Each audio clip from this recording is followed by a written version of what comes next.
Breaking news చూస్తున్నాం. Andhra Orissa border నుంచి పెద్ద మొత్తంలో హైదరాబాద్కు తరలిస్తున్న 319 కేజీల గంజాయిని భద్రాచలం ఎక్సైజ్ పోలీస్ స్టేషన్ పరిధిలో పట్టుకున్నారని excise enforcement director VB Kamalahasan Reddy తెలిపారు. కోటి రూపాయల విలువ చేసే గంజాయి వాహనాలను 10 మంది నిందితులను, 2 కార్లను, 3 బైక్లను, 9 సెల్ ఫోన్లను, 10 మంది నిందితులను అదుపులోకి తీసుకున్నారు పోలీసులు.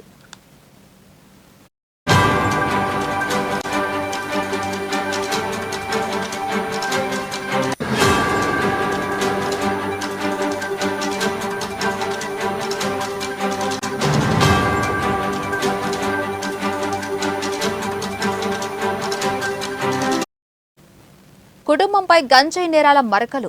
నిన్న మొన్నటి వరకు తండ్రి సదయ్య గంజాయి అక్రమ రవాణాకు పాల్పడుతూ జైలు పాలైతే నేడు భార్య అపర్ణ కుమారుడు నేరెళ్ల అఖిల్ గంజాయి అక్రమ రవాణా చేస్తూ ఎక్సైజ్ పోలీసులకు పట్టుపడ్డారు.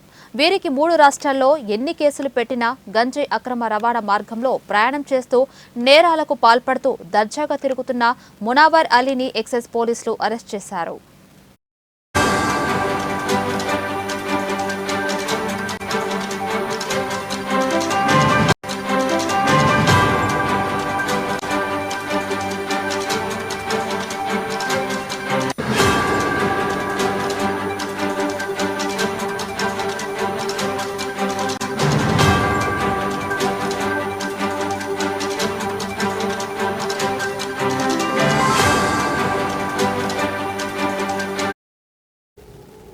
తీగలాగితే డొంకంత కదిలినట్లుగా మునావర్ అలీ పట్టుబడిన నిందితులతో సంబంధం కలిగి ఉండటం కొసమెరుపు.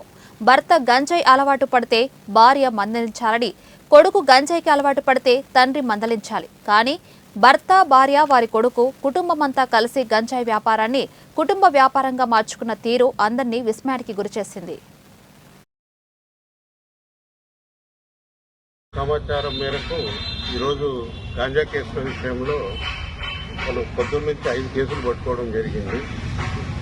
ఈ 5 కేసుల్లో మొత్తం 14 మంది ముద్దాయిలు ఉన్నారు. అందులో 10 మంది ఇప్పటికీ అరెస్ట్ చేయడం జరిగింది. ఒక 4 పరారులో ఉన్నారు. త్వరలో వాళ్ళని కూడా అరెస్ట్ చేయడం జరుగుతుంది. తర్వాత ఈ 5 కేసుల్లో మనం మొత్తం 320 కేజీల గాంజా పట్టుకోవడం జరిగింది. తర్వాత 9 మొబైల్ ఫోన్స్ సీజ్ చేయడం జరిగింది.